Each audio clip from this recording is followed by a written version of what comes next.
el Instituto de Estudios Democráticos del Tribunal Electoral de Panamá, el Centro de Investigaciones Históricas, Antropológicas y Culturales y la Fundación Konrad Adenauer, Oficina de Panamá, presentan Historia de las Elecciones, una serie podcast que pretende abarcar la fascinante memoria de los procesos electorales en Panamá.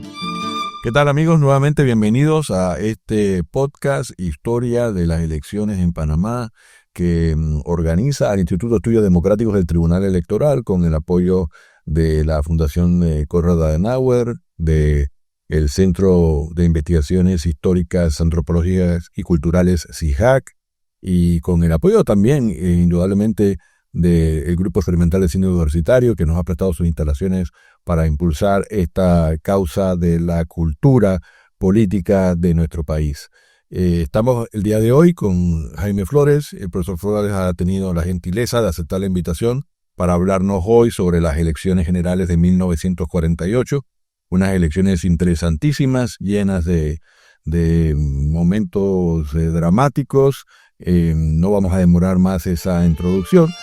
Jaime Flores cuenta con una licenciatura en Humanidades con especialización en Filosofía e Historia y otra en Derecho y Ciencias Políticas con especialización en Derecho Laboral. Es profesor de Filosofía e Historia y capacitador sindical. Autor de 6 libros sobre historia de Panamá, ha escrito ensayos en revistas nacionales y medios internacionales. También ha dictado conferencias sobre temas legales e históricos. Primera pregunta para el profesor Flores. ¿Qué estaba pasando en Panamá antes de esas elecciones de 1948? ¿Cuál era el contexto político de nuestro país? Bueno, primeramente, gracias, Salvador, por la invitación al Tribunal Electoral. Siempre un placer poder colaborar con ustedes cada vez que nos convoquen. Efectivamente, las elecciones de 1948 se dan en un contexto interesante a nivel nacional y en la geopolítica internacional. A nivel nacional tenemos primeramente que veníamos de una gesta, digamos, heroica, que fue la gesta de 1947, que creó una crisis a nivel nacional por el tema de las bases militares. El país estaba totalmente convulsionado políticamente previo a las elecciones, un año antes. La crisis de 1947 puso a prueba el sistema o la institucionalidad del país en cuanto a la solicitud, primero que hacían los Estados Unidos de las bases militares, de la postergación de bases militares, luego de finalizada la Segunda Guerra Mundial. Pensaba dejar 15, 16 bases militares de las 120 que se habían instalado originalmente desde el año 1942, ya cuando la Segunda Guerra Mundial estaba en todo su apogeo. Entonces, eso creó un rechazo a nivel de los grupos organizados. Estamos hablando de los estudiantes, los profesores, pero sobre todo del movimiento estudiantil liderado por el Frente Patriótico de la Juventud, la Federación de Estudiantes de Panamá, la cual lleva a cabo jornadas de protesta muy interesantes y muy profundas en cuanto al rechazo al convenio Filo-Jai, que finalmente, como todos saben, pues fue rechazado por la Asamblea Nacional el 22 de diciembre del año 1947, producto de la presión ciudadana que se dio en la Plaza de Francia. Este es un antecedente quizás muy cercano, pero hubo otros. Por ejemplo, en el año 1945, 3 años antes de las elecciones, llegaba a Panamá uno de los líderes prominentes de la política criolla nacional, como era el doctor Arnulfo Arias, después del golpe de Estado que se le había llevado a cabo en el año 1941, que eso lo podemos quizás hablar en su momento. Arnulfo Arias llegaba de Argentina, tenía varias semanas llegando al país, al final llega en el mes de octubre, y se produce pues la llegada de este líder panameñista, un líder que venía de la década del 30, desarrollándose políticamente en el ámbito diplomático con su hermano Harmodio Arias. Y se produce meses después una situación que también impactó al país, como fue la toma del cuartel de Colón en el año 1945, que se acusó a los panameñistas en aquel entonces, o sea, los seguidores del doctor Arnulfo Arias, de haberse tomado ese cuartel. Ahí eso se produjo muertos, heridos. Uno de los implicados directos de la toma del cuartel, que fue Celestino González, Celestino, se me va ahora mismo, Gonzalillo, el Gonzal, acusó directamente, Manuel Celestino González, disculpa, acusó directamente al doctor Arnulfo Arias Marín de haber sido el autor intelectual de esa toma del cuartel de Colón. El doctor Arnulfo Arias, por esa acusación directa, estuvo 7 meses en la prisión, en la cárcel Modelo, hizo huelga de hambre. O sea, estoy dando un pantallazo de lo que viene después, o sea, de la prefiguración de los candidatos.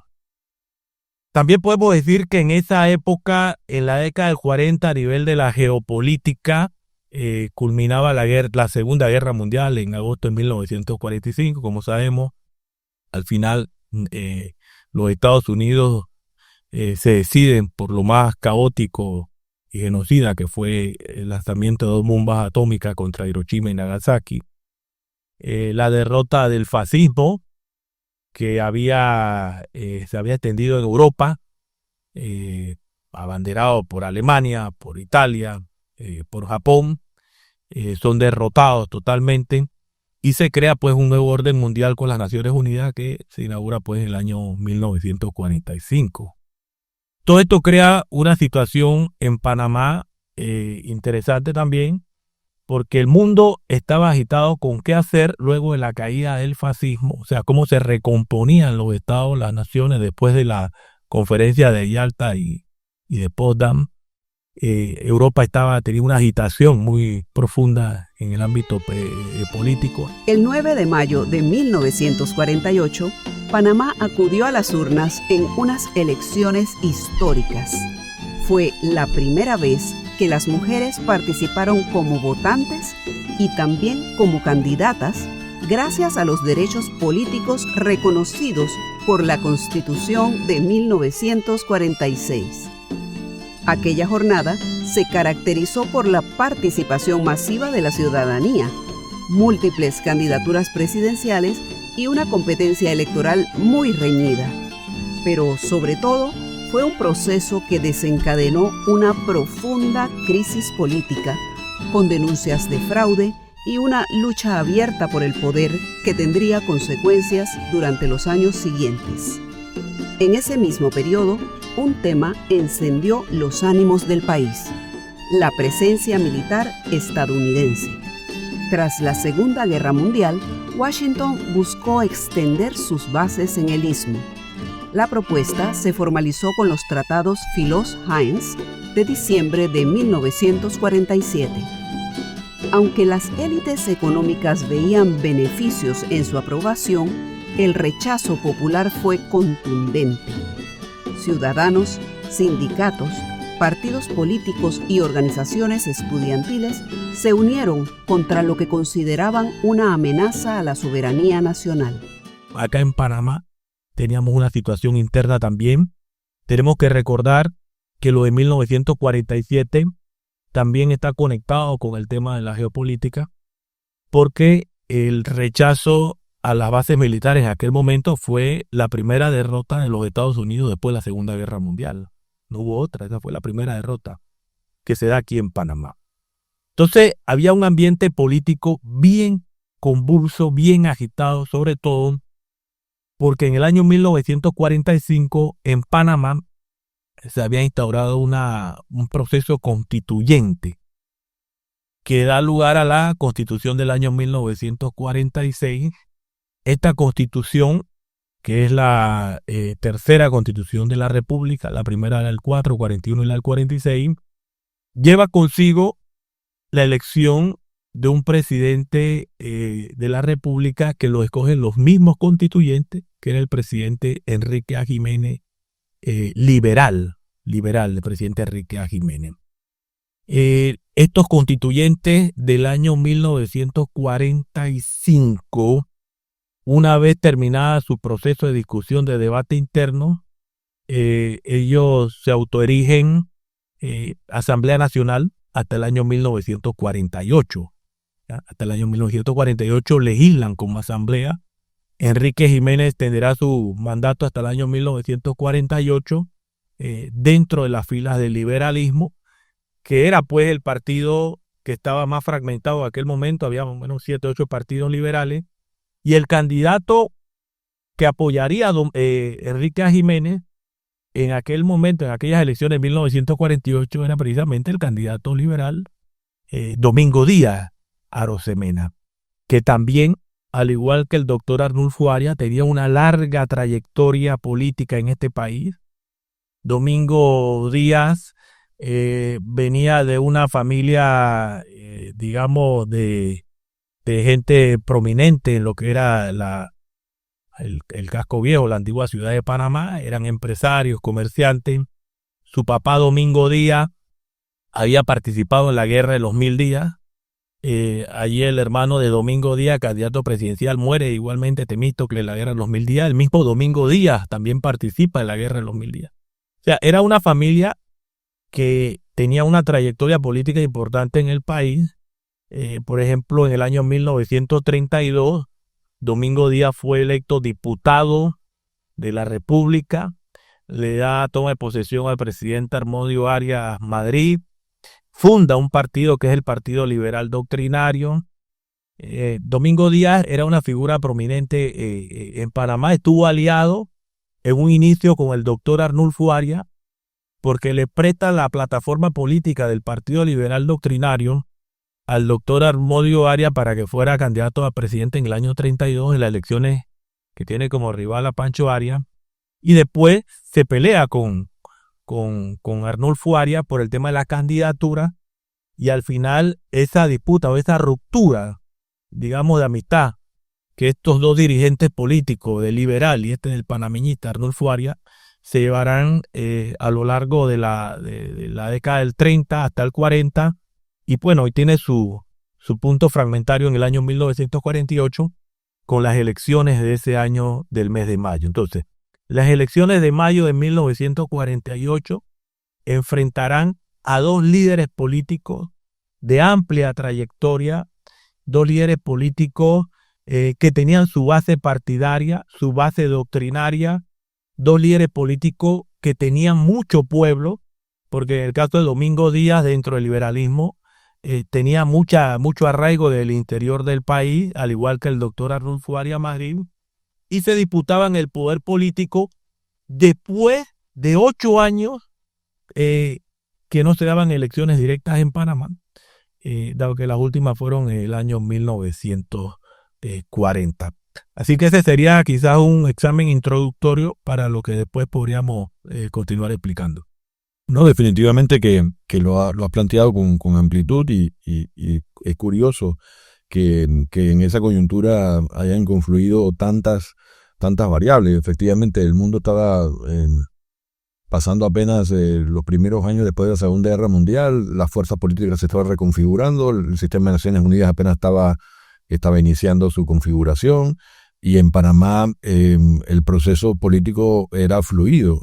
Has mencionado muchos de esos antecedentes, y me cuelgo nada más del último que mencionas, el hecho de que la elección inmediatamente anterior para presidente de la República había sido la de 1940, porque el antecedente no es muy bueno en términos de la solidez de las instituciones democráticas, ¿no? Ya lo examinamos en este mismo podcast cuando hablamos de las elecciones de 1940, pero básicamente se trataba de unas elecciones a las que concurrió solamente el candidato oficialista, Arnulfo Arias Madrid, en ese momento, porque Ricardo Botha Alfaro debió retirarse de la campaña por la persecución que sufrían sus discípulos, sus seguidores, sus copartidarios, en un contexto francamente muy opresivo. Y si ese es el último antecedente de una elección presidencial directa, ya se podía uno anticipar, ya podía uno anticipar que la elección del 48 iba a ser complicada. Otro dato interesante me parece que se puede comentar con relación a los antecedentes es que Domingo Díaz había sido candidato presidencial en el año 36 y había tenido la convicción de haber ganado las elecciones y sin embargo se impuso el candidato Juan Demóstenes Arosemena. Eso para él debió haber sido a título personal muy, muy traumático. En la historia de las elecciones en Panamá se recuerda mucho ese proceso como un proceso fraudulento y Domingo Díaz concurre a las elecciones del 48, creo que con una profunda convicción. Tú me dirás qué piensas al respecto de que a él no le van a volver a robar las elecciones en el año 48 y creo que eso hay un contexto ahí también de tipo personal. Los principales candidatos en las elecciones presidenciales de 1948 eran Domingo Díaz y Arnulfo Arias Madrid. Domingo Díaz Arosemena nació en la ciudad de Panamá el 25 de junio de 1875 y falleció el 23 de agosto de 1949. Fue miembro del Partido Liberal y desempeñó los cargos de concejal, diputado y primer designado en 1932. Fue candidato presidencial en las elecciones de 1936, pero la victoria le fue arrebatada por Juan Demóstenes Arosemena. El 1 de mayo de 1946, los distintos sectores liberales se reunieron en convención y conformaron un directorio con figuras de peso como Domingo Díaz Arosemena, Roberto F. Chiari y Ernesto de la Guardia. Sin embargo, la muerte de Francisco Arias Paredes el 29 de julio debilitó esa unidad, al faltar la personalidad en torno a la cual se había gestado. En abril de 1947 se celebra una nueva convención del Partido Liberal en la ciudad de Chitré. Domingo Díaz es, finalmente, el candidato del liberalismo, pero en su empecinamiento de ser el candidato presidencial, no cede a las propuestas democratizantes y, en especial, no concede garantías a los miembros del Liberal Renovador. Esta actitud reabrirá las grietas históricas del liberalismo panameño y derivará en la división de la coalición recién formada. Arnulfo Arias Madrid nació en la provincia de Coclé en 1901. Fue médico, diplomático y político. Adquirió notoriedad al liderar el asalto al Palacio Presidencial durante el golpe de acción comunal al presidente Florencio Arosemena en 1931. Su hermano Armodio había sido presidente entre 1932 y 1936. Arias también fue elegido presidente en 1940, pero su mandato se vio interrumpido por un golpe de Estado civil en 1941. Tras más de 3 años de exilio, Arnulfo Arias regresó a Panamá en octubre de 1945. Su llegada estuvo marcada por un recibimiento multitudinario que lo acompañó desde el Parque Lesseps hasta la Plaza de Santana, donde ofreció un discurso en el que prometía retomar su papel en la vida pública sin rencores. A partir de entonces, Arnulfo Arias lideró una intensa campaña política con mítines masivos, muchos de los cuales terminaron en enfrentamientos con la Policía Nacional. En diciembre del año de su regreso, un grupo de panameñistas intentó asaltar un cuartel de policía en Colón. El presidente Enrique A. Jiménez responsabilizó al arnulfismo y ordenó la detención de Arias Madrid, quien pasó varios meses en prisión preventiva. Finalmente fue liberado en agosto de 1946, lo que le permitió retomar su camino hacia la candidatura presidencial en las elecciones de 1948. El año 1948, cuando hago énfasis en el tema de que se enfrentan dos caudillos, como es Domingo Díaz y el doctor Arnulfo Arias Madrid, los dos tenían la convicción de que no le iban a robar las elecciones. En el caso del doctor Arnulfo Arias Madrid venía de un golpe de Estado que le habían dado en el año 41 y venía de un exilio.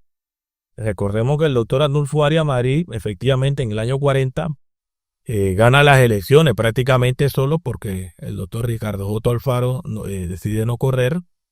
Y en octubre, el 9 de octubre, si mal no recuerdo, del año 41, en un viaje que hace clandestino a la isla de Cuba, ahí se aprovecha pues para deponerlo pues del poder presidencial y toma la presidencia el cojo de la Guardia, que le llaman en esa época, ¿no? Ricardo Adolfo de la Guardia, que también ahí vino una enemistad de toda la vida.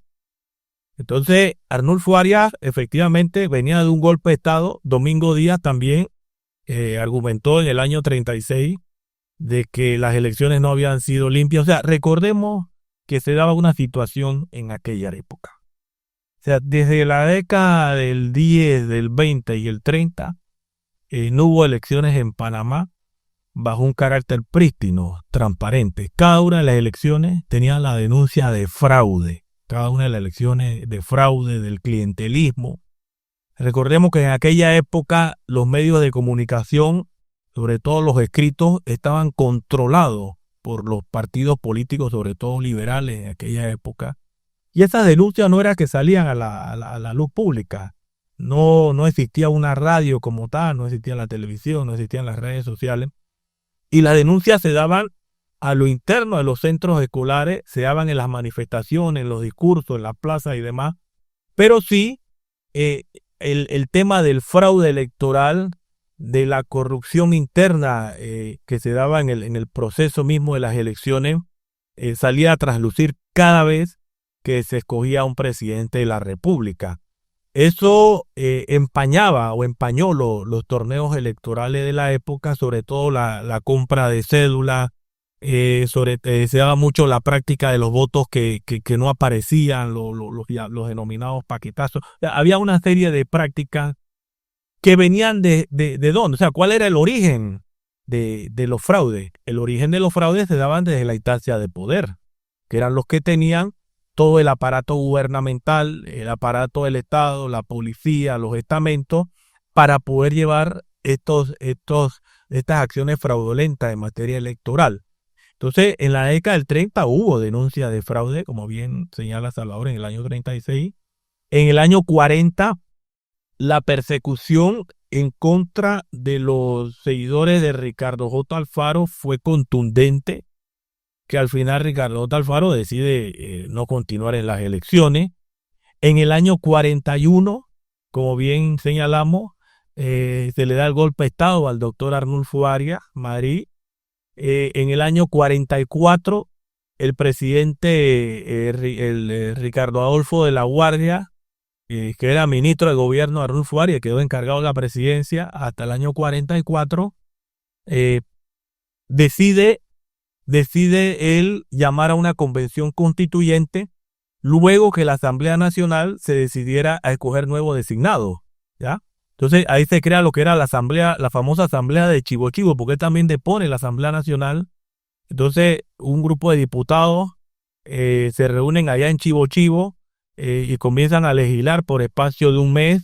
La elección de los constituyentes el año 45, si bien se dio en un marco de transparencia dentro del liberalismo, del sistema liberal que imperaba en ese momento, fue una elección donde la mayoría de los candidatos provenían de las castas políticas que lideraban en aquel momento el país, aunque hubo algunas excepciones, como el caso de Gumersinapá y Esther Neira, que quedan como candidatas, bien, como constituyentes. O sea, lo que estamos diciendo es que en el año 1948, el doctor Arnulfo Arias y Domingo Díaz Arosemena se enfrentan en una elección donde Domingo Díaz estaba recibiendo el apoyo del gobierno en ese momento de Enrique A. Jiménez. El doctor Arnulfo Arias Marí y su equipo de campaña hizo muchas denuncias, hablaban de fraude electoral, que se estaba instalando un fraude.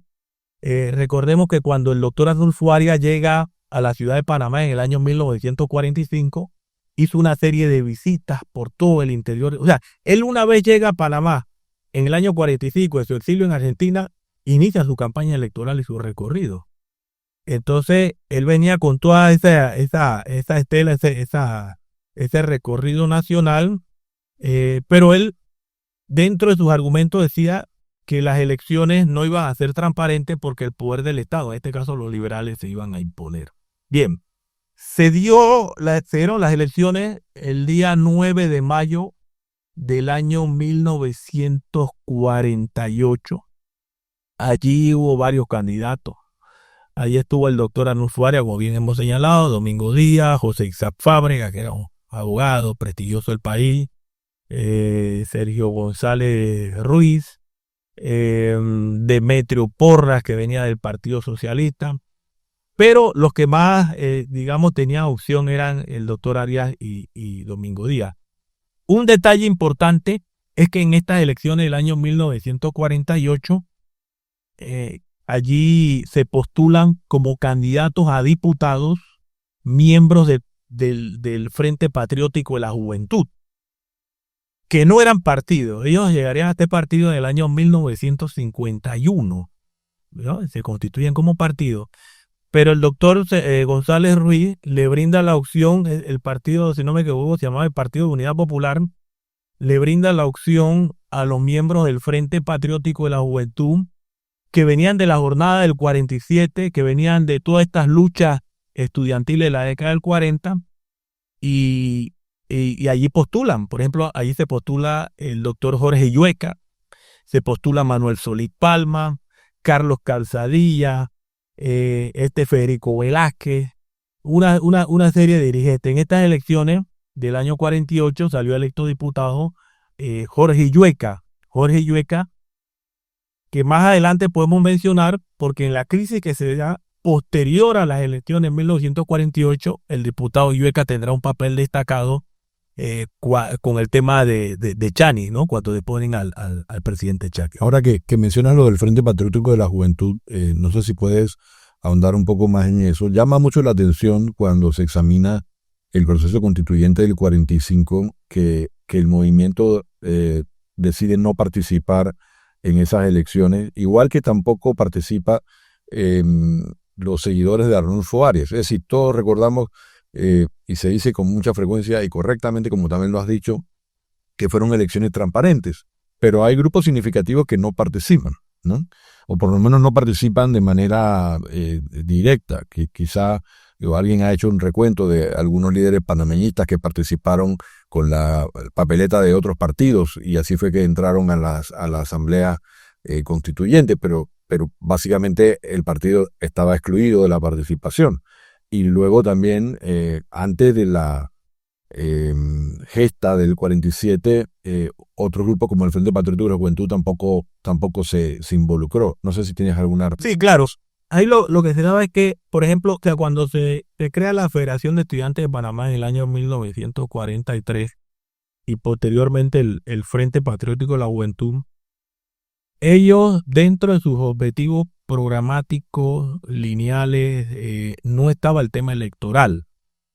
Ellos se planteaban dentro de la lucha frontal contra la corrupción que se daba en el país. Y especialmente por el adesentamiento de la educación nacional. Hay una batalla contundente a nivel de los estudiantes, tanto universitarios como secundarios, para llegar a la ley de la educación nacional, y sobre todo que en el año 1946 en la Constitución se estableciera la autonomía universitaria. Entonces, ellos no estaban enfocados totalmente en el tema electoral. Recordemos que en el año 43 y 44, cuando la Federación de Estudiantes de Panamá y el Frente Patriótico pues salen a la luz como una alternativa, en este caso del estudiantado panameño, allí ascendieron algunos jóvenes que anteriormente no habían tenido mayor proyección. O sea, estos movimientos dieron cabida para nuevos liderazgos nacionales. Por ejemplo, ahí sale un Manuel Solís Palma, salen Carlos Calzadilla, salen pues, líderes estudiantiles que en los años Carlos Iván Zúñiga, que en los años posteriores llegarán pues a ser figura prestante en el país en cuanto al tema nacional. Entonces, ellos no tenían dentro de su objetivo el tema electoral. Pero el Frente Patriótico a nivel interno, en el año 1946-47, sobre todo con la crisis que se da con el convenio Filo-Jaime, sí llegan a la determinación de que la única forma que ellos tenían para poder hacer algunos cambios institucionales, estamentales, era ocupando cargos públicos, que no había otra forma. Y esto es digamos, hacemos la conexión quizás con el presente o con algunos temas que han sucedido en el país o con algunas experiencias en América Latina. ¿Ya? O sea, existen movimientos sociales orgánicos, movimientos sociales políticos, de educadores, de campesinos, de indígenas, de gremios y demás, que pueden seguir en esta secuencia por espacio de muchos años, pero al final llegan a la conclusión de que la única manera de lograr quizás aquellos cambios que ellos aspiran es a través de las estructuras orgánicas políticas electorales. Eso se dio, por ejemplo, en el caso de Bolivia, en la década del 80, con el movimiento hacia el socialismo de Evo Morales, que ellos comenzaron como un movimiento reivindicativo acá en la sierra, y posteriormente se convierten en movimientos políticos electorales y llegan al poder. Eso se dio también en Ecuador. O sea, la práctica ha sido esa. El Frente Patriótico de la Juventud, hace ya 70 años, más de 70 años, tuvo esa visión electoral. Y ahí es donde sale el doctor Jorge Illueca, que era un gran orador, era una persona en este país muy combativa. Los medios de comunicación siempre lo entrevistaban, ocupaba la página pública del país, los periódicos. El doctor Carlos Iván Zúñiga igualmente. Eran figuras jóvenes que no venían del liberalismo, que no habían estado en las estructuras de poder, pero venían del movimiento estudiantil. Recordemos que la Universidad de Panamá se funda en el año 1935. Cuando se funda la Universidad de Panamá en propiedad, esta fue una oportunidad para que muchos jóvenes, sobre todo en las capas bajas, en las capas medias, tuvieran el acceso a la educación superior. Y la formación que brindó la Universidad de Panamá a muchos jóvenes en el sentido patriótico, de nacionalidad, en ese sentido de la historia, el sentido crítico, etcétera, influyó en muchos de estos jóvenes, de estos estudiantes, que llegarán pues a ser líderes en la década del 40 y organizar estos grandes movimientos que impactaron a nivel nacional. A nivel también, por ejemplo, el sector obrero. En la década del 40 se crea el Sindicato General de Trabajadores, que tenía su antecedente en la Federación Sindical de Trabajadores de la década del 20. Y es importante porque ese Sindicato General de Trabajadores, que se funda en el año 45, memoria no escapa, ahí salen algunos dirigentes.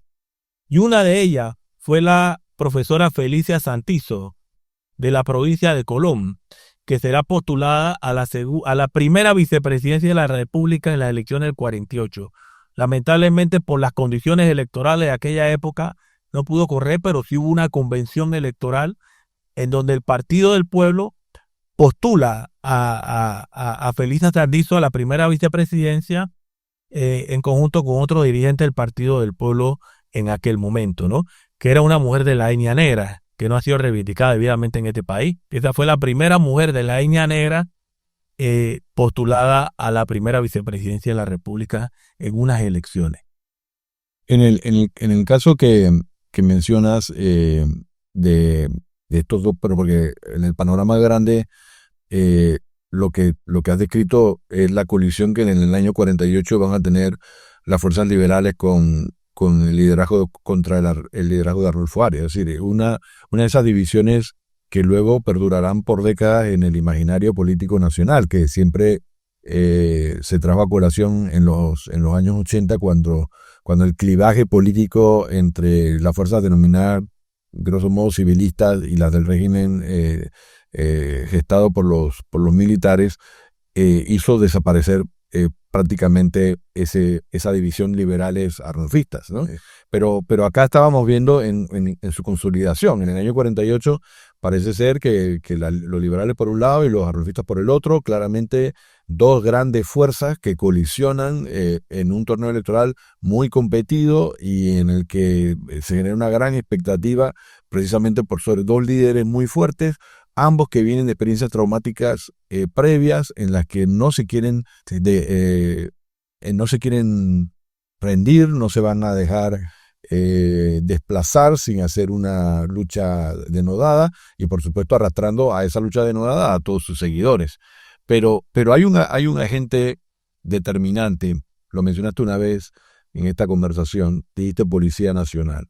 Y es que cuando se cometían arbitrariedades electorales siempre había un brazo armado que colaboraba con la decisión que los líderes civiles podían tomar en función de a quién había que darle las victorias electorales. Y era la fuerza pública.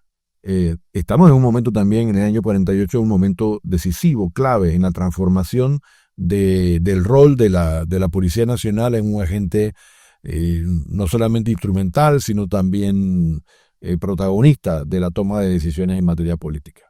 Sí, totalmente, así es. Mira, y esto es otro tema, ¿no? Que está vinculado a las elecciones del 48. ¿Qué sucede?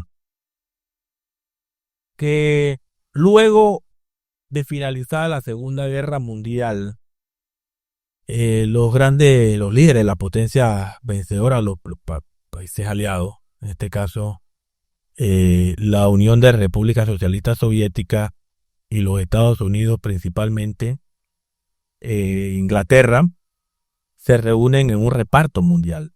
Como te mencioné, primero eso se da en la conferencia de Yalta y después de Potsdam. Allí hubo un momento en donde se pensaba que el mundo iba a continuar en un sendero de paz, como se había dado con las potencias durante la Segunda Guerra Mundial del año 39-45, donde la imagen, por ejemplo, de Stalin en los Estados Unidos era considerada una imagen grande, como un hombre bueno durante la guerra. Igualmente en la Unión de Repúblicas Socialistas, Franklin Delano Roosevelt. O sea, había una unidad en contra del fascismo que se mantuvo por espacio de 5 años. Hasta ahí.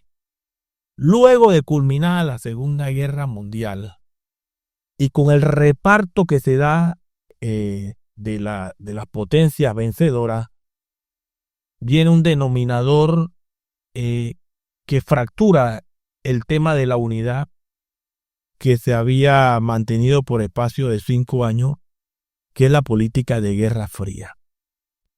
Los Estados Unidos, sobre todo con el presidente Truman, que es el que hereda pues la presidencia luego de la muerte de Franklin Delano Roosevelt, Truman lleva a cabo esa política de Guerra Fría para enfrentar a la Unión de Repúblicas Socialistas Soviéticas en el campo de la geopolítica. ¿A qué viene el punto?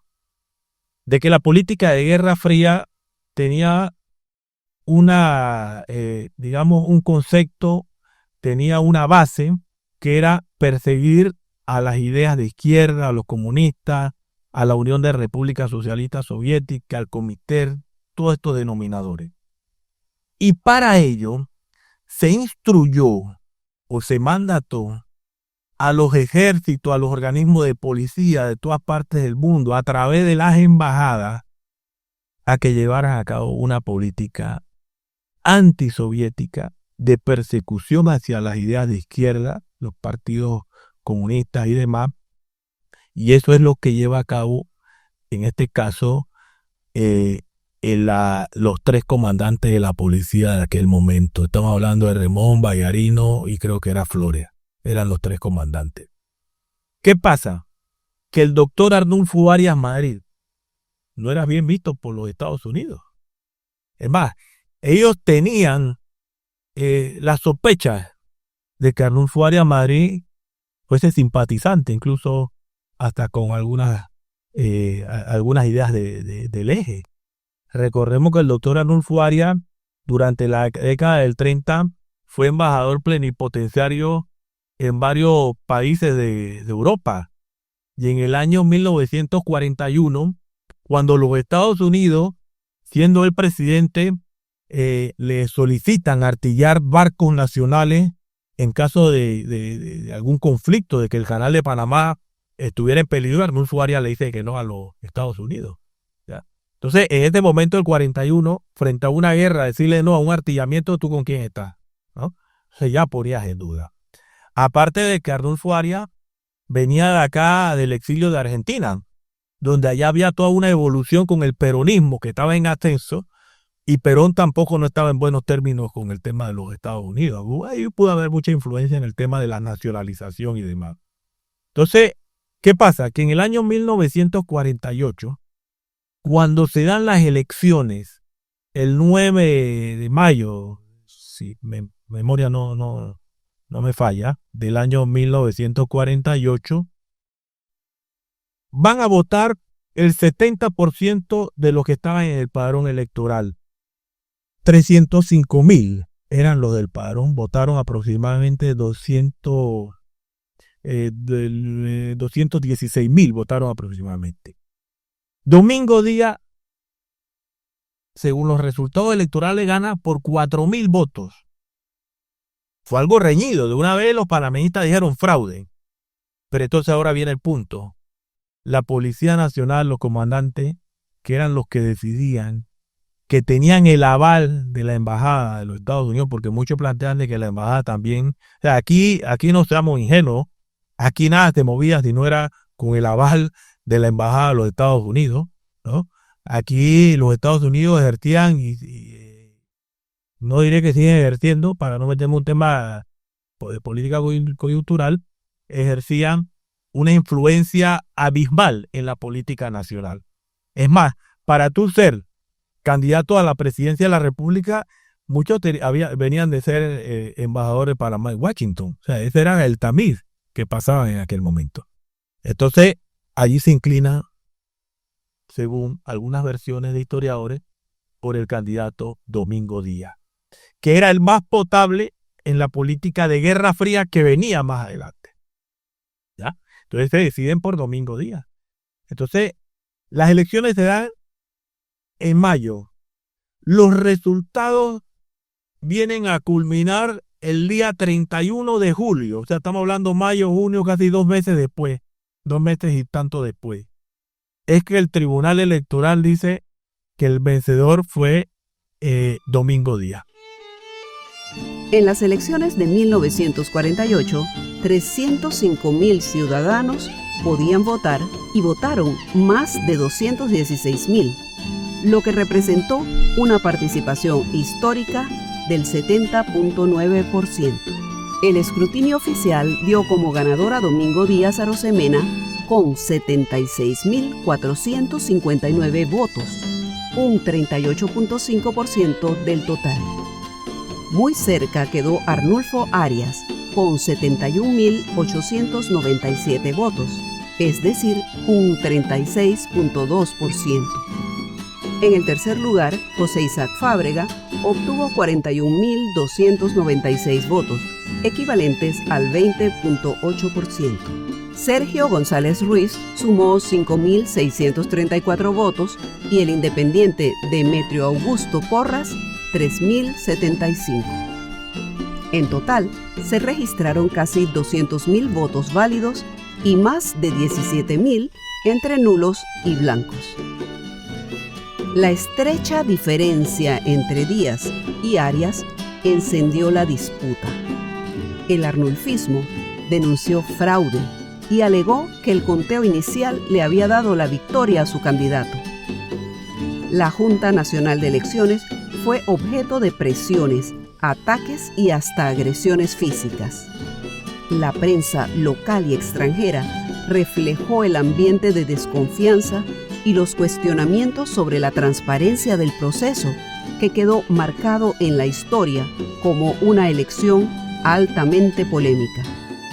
Entonces, esto creó toda una situación a nivel nacional. Domingo Díaz toma posesión el 1 de octubre del año 1848, arma su gabinete, pero Domingo Díaz venía con un problema de salud que fue en evolución en la medida que ejerció el mandato y tuvo que separarse de la presidencia de la República en el mes de junio del año 1949, o sea, poco menos de un año después tuvo que separarse de la presidencia de la República Domingo Díaz, bajo las protestas de los panameñistas, que no dejaron de protestar y decir que había fraude. Ante esas protestas que surgen los denominados pie de guerra, que eran estos varilleros liberales que cada vez que se les ocurría iban a los locales de los panameñistas y entraban a varilla a las vidrieras y demás y creaban desórdenes públicos, y también los panameñistas tenían su gente también, ¿no? O sea, había conflictos callejeros. Domingo Díaz asumió la presidencia en octubre de 1948, pero su mandato se vio interrumpido pronto. Tan solo 9 meses después renunció por motivos de salud, falleciendo al poco tiempo, y fue sucedido por su vicepresidente Daniel Chanis. La inestabilidad se agravó cuando Chanis también presentó su renuncia por presiones de la Policía Nacional al mando de José Antonio Remón Cantera. Asumió entonces el segundo vicepresidente, Roberto F. Chiari. Sin embargo, cuando los diputados de la Asamblea Nacional se enteraron de que la renuncia de Chanis se había presentado bajo coacción, le permiten retirarla y reconocen que la presidencia aún le correspondía a Daniel Chanis. Finalmente, la Corte Suprema de Justicia emite su criterio y en una comunicación histórica dirigida a Chiari declara que la Corte ha recibido comunicación del presidente de la Asamblea en que pone de manifiesto que con la aquiescencia de esta entidad, el doctor Chanis retiró su renuncia. En nuestro concepto, si ello es así, el doctor Chanis continúa siendo el presidente de la República y la permanencia de usted en el poder tiene que ser de carácter temporal. Remón Cantera, para evitar la presidencia de Chanis, da la orden de revisar las actas de la elección presidencial del 48. En noviembre de 1949, tras una revisión de las actas, el Jurado Nacional de Elecciones reconoció la victoria de Arnulfo Arias con una diferencia de poco más de 2.500 votos. De regreso en la presidencia, Arias Madrid impulsó medidas radicales. Derogó la Constitución de 1946 y reinstauró parcialmente la Constitución de 1941. Disolvió la Asamblea Nacional y limitó la función de la Corte Suprema. Estas acciones provocaron una importante resistencia cívica. En mayo de 1951 fue derrocado en un golpe de Estado policial que dejó muertos y heridos en un violento asalto al Palacio de las Garzas. Domingo Díaz se separa de la presidencia de la República por tema de enfermedad. Entonces le sucede el primer vicepresidente, que era el doctor Daniel Chanis, que era una persona de mucho prestigio en Panamá, era una persona que tenía, no estaba, señalado por esa política clientelista ni de corrupción, era una persona que tenía cierto prestigio en Panamá ganado. Y Daniel Chanis lo que hace una vez llega al poder es tratar de poner orden. Y dice, bueno, estos pies de guerra que andan causando desorden, ya, listo, hasta aquí llegan, ¿no? Daniel Chanis también toma como propia una promesa que el presidente Enrique Jiménez había tomado en el año 47, luego de la crisis del convenio Filo-Jaime, que era el tema ese de la separación de los comandantes. Se pedía la separación de los comandantes en el año 47 por la represión policial que se dio en la ciudad de Panamá, sobre todo en el Casco Viejo. Ahí donde hay uno de los heridos fue Sebastián Tapia, que quedó lisiado de por vida, estudiante del Instituto Nacional. Cuando vamos al Instituto Nacional, ahí hay una placa, Sebastián Tapia. No sé si eso se lo explicarán a los estudiantes, lo deben de explicar. Este fue uno de los heridos de gravedad de la gesta del 47. Entonces, la masa estudiantil pedía la destitución de los comandantes en aquel momento. Claro que Enrique Jiménez no actuó sobre eso, pero ¿qué hace Daniel Chanis? Daniel Chani dice, bueno, yo voy a tomar como propia ese ímpetu de las masas en aquel momento y vamos a separar a los comandantes. Llega el momento en que Daniel Chani llama a Ramón Cantera, que era el primer comandante de la policía, y le dice, bueno, ya hasta aquí llegaste, ¿no? Hasta aquí llegaste.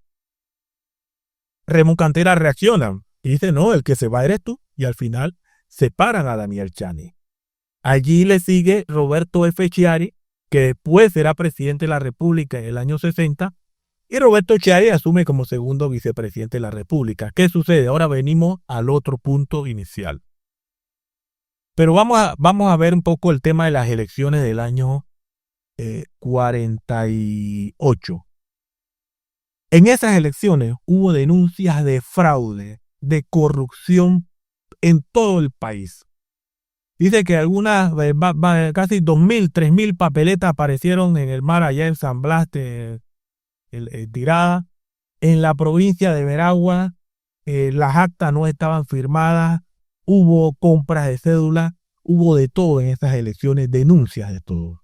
Jorge Llueca, como diputado de la República, va a la casa de Daniel Chani y le dice a Daniel Chani, bueno, ¿qué fue lo que pasó aquí?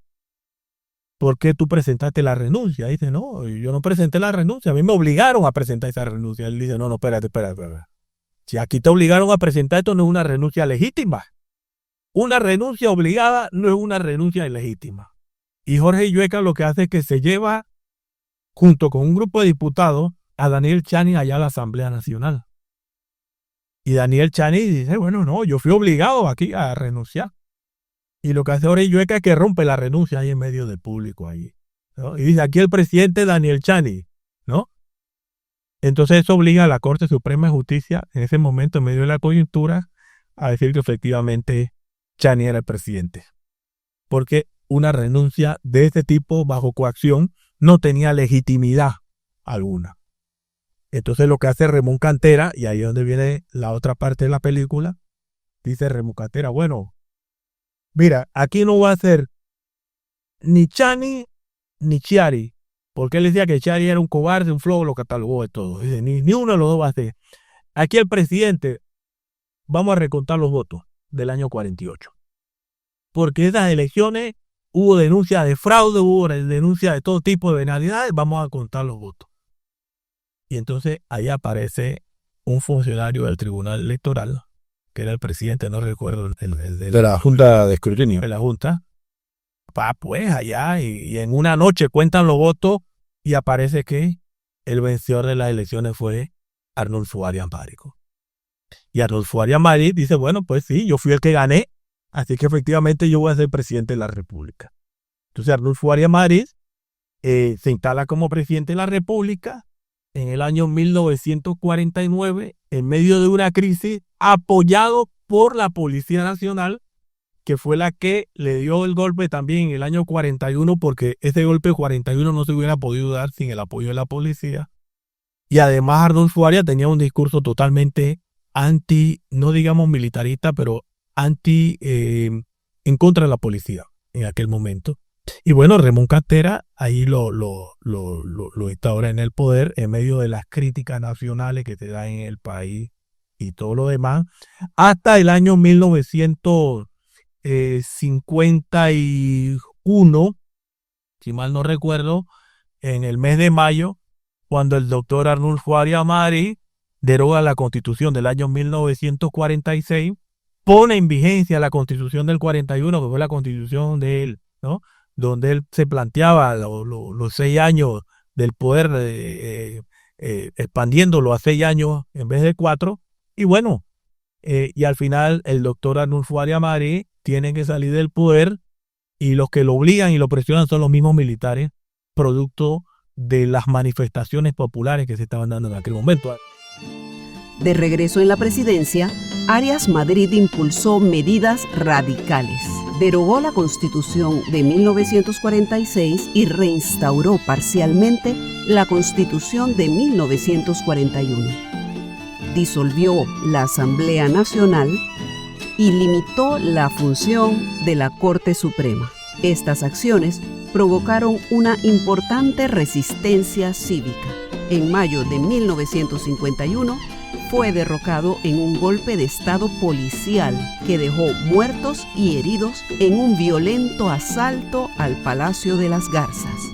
En resumen, las elecciones de 1948 no tuvieron exentas de las denuncias de corrupción, de fraude.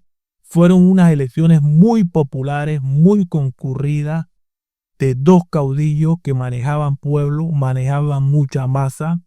Allí estuvo la intervención de la Policía Nacional, que fue la que finalmente decidió quién iba a ser el presidente de la Asamblea.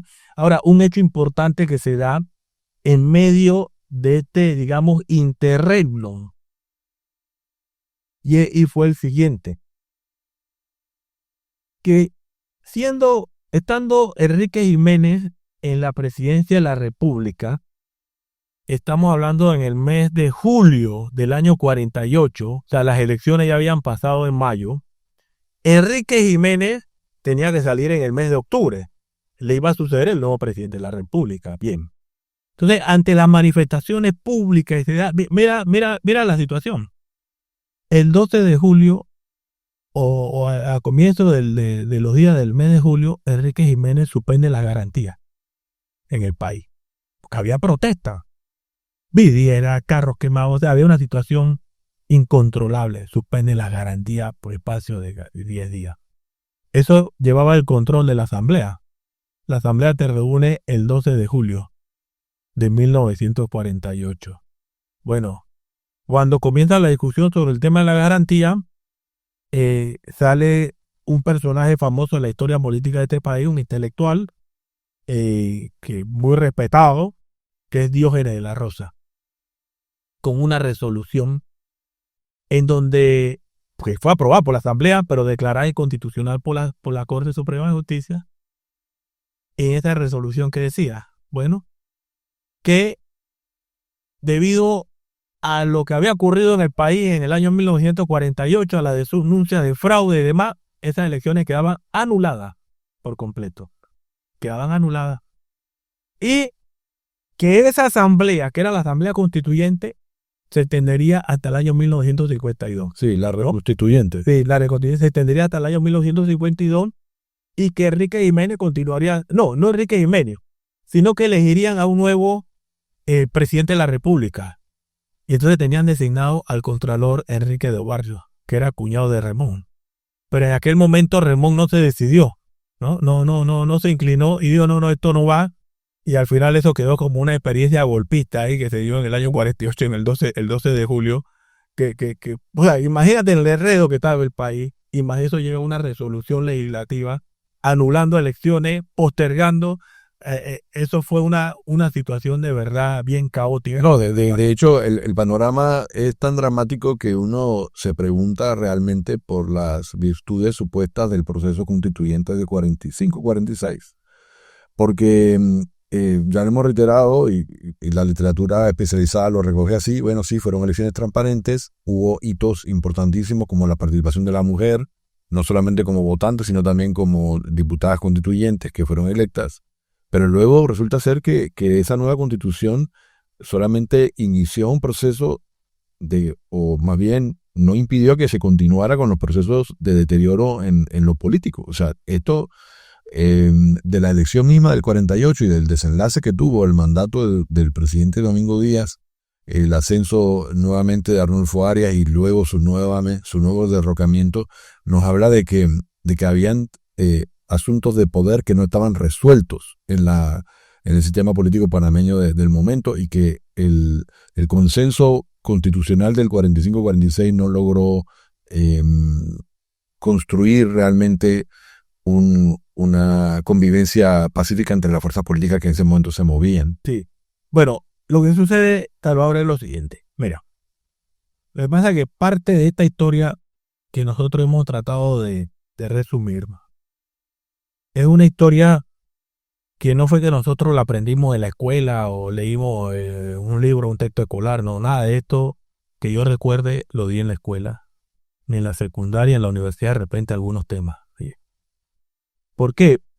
Porque en los libros nuestros de historia de Panamá, hasta la década del 60, 68, no se tocaban estos temas políticos, porque la historia de Panamá estaba centrada básicamente en edificar a los presidentes, lo bueno, lo positivo, el país este grandioso, y no nos narraban esa historia en donde, voy al punto que señala, donde digamos, la clase oligárquica desde el año 1903, luego del acto separatista, tanto liberales como conservadores, que se toman el poder desde el año 1903, instauran todo un sistema político electoral hecho a su imagen y semejanza, donde todos los organismos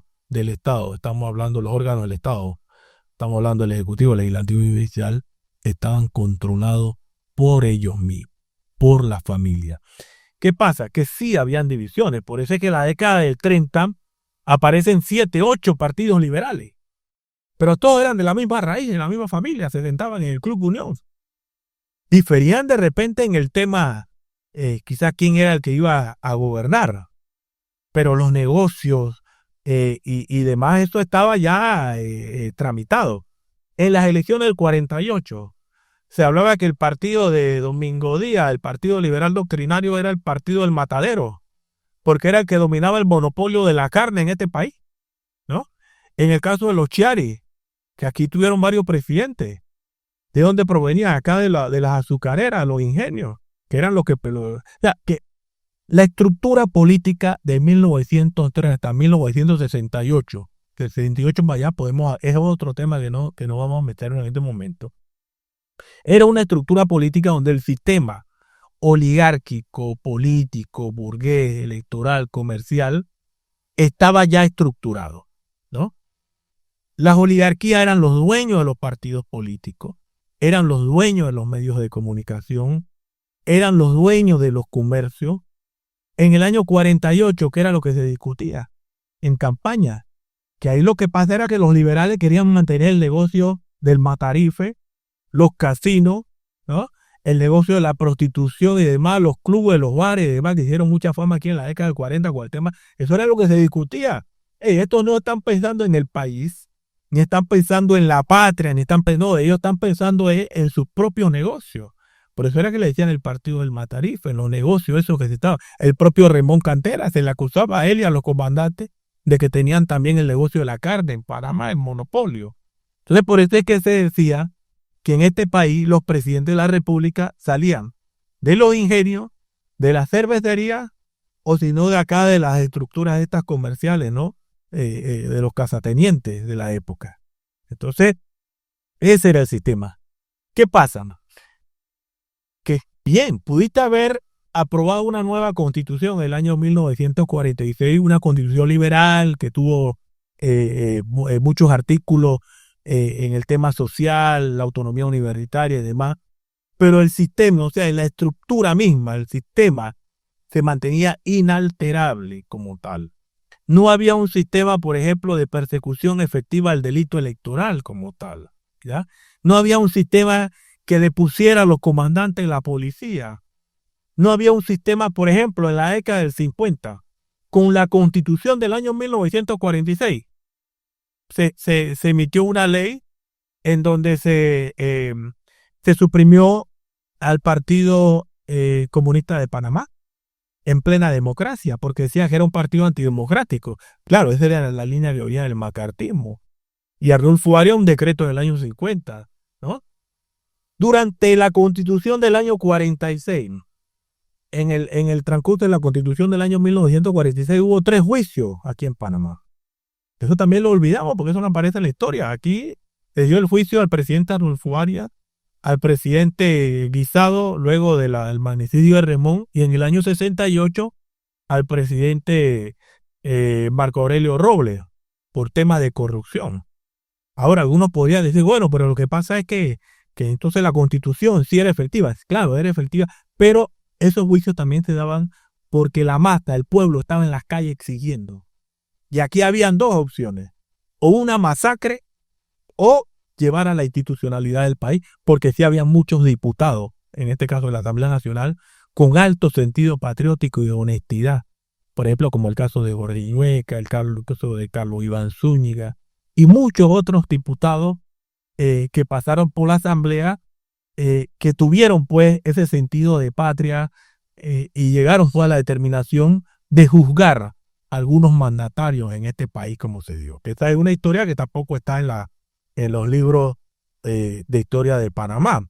Entonces, lo que tenemos es que la historia nuestra electoral de 1903 a 1968 es una historia que hubo excepciones, lógicamente, siempre hay excepciones, pero donde el tema del fraude, la corrupción, las denuncias, el latrocinio, el monopolio, la intervención policial, estuvo a la orden del día siempre.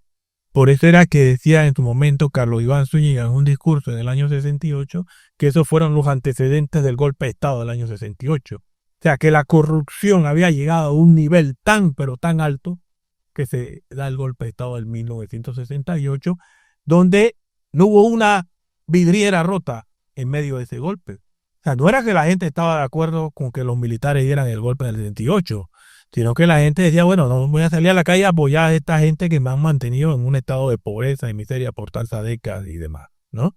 Ese es otro debate que podríamos llevar en otro modo. Ahora, dos puntualizaciones sobre las que me gustaría para ir cerrando el episodio. Una es rescatar nuevamente lo de Ramón Cantera como un jefe de la Policía Nacional que estará protagonizando todos los episodios del caos de las elecciones del 48, tanto cuando se le reconoce el triunfo a Domingo Díaz como cuando se le niega el poder a Chanis y se restablece de vuelta a Arnulfo, cuando se le vuelve a desplazar a Arnulfo Arias Madrid.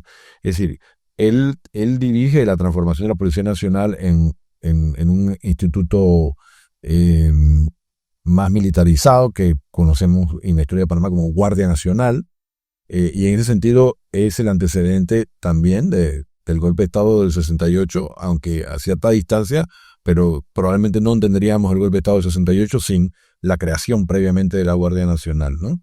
Y por otro, un dato que me parece interesante rescatar, y es la capacidad de movilización que han mencionado de los sectores populares, particularmente por el dato de que hay una reacción popular a la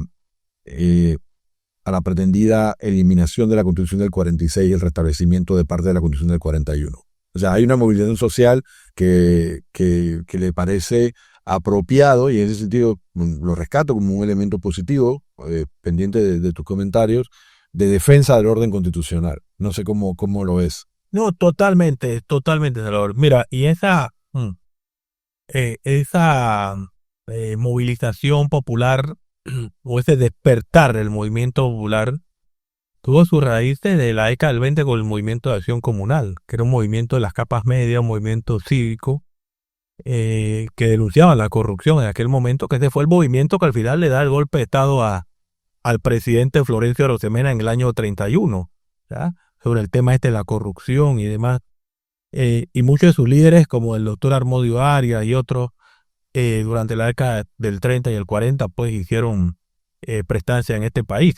Bien, lo importante, y estos son temas que nosotros hemos escrito y estudiado y que hemos difundido en algunos medios.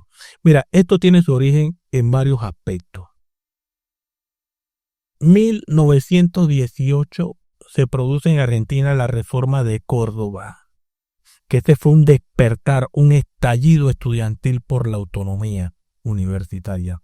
La Reforma de Córdoba se extendió a lo largo de toda América Latina por el tema de la autonomía, el tema de que los profesores no podían ser perseguidos, la no persecución a los estudiantes, el gobierno estudiantil.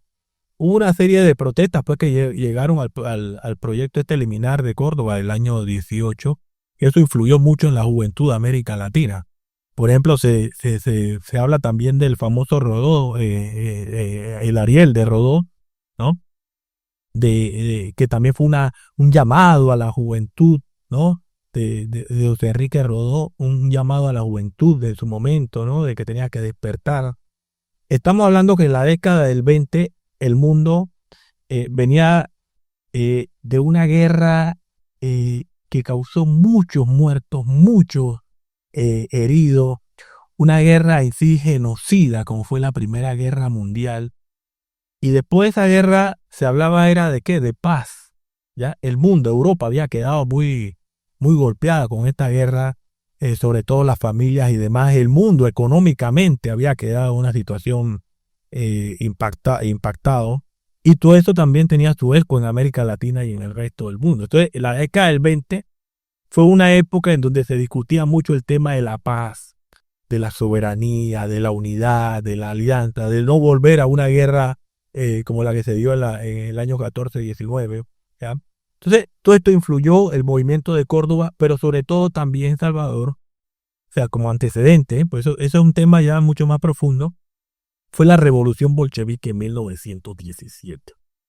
Que esa revolución postula pues los ideales socialistas, los ideales de liberación, los derechos de los trabajadores, de los obreros, los derechos de un gobierno que no fuera, digamos, dirigido por las élites, por los grupos de poder, sino un gobierno donde los trabajadores tuvieran el destino de su propio futuro.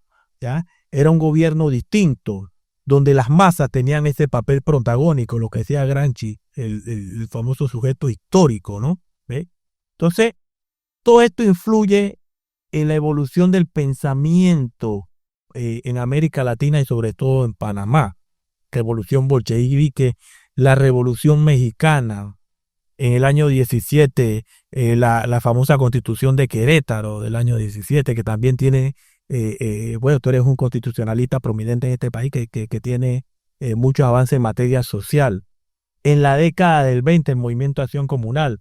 En el año 1930, en Panamá, se funda el Partido Comunista de Panamá, en donde agrupa a los líderes campesinos, obreros. O sea, existe esa formación de clase que no se había dado quizás de la debida forma en años anteriores. Posteriormente viene el Partido Socialista de Demetrio Porras también.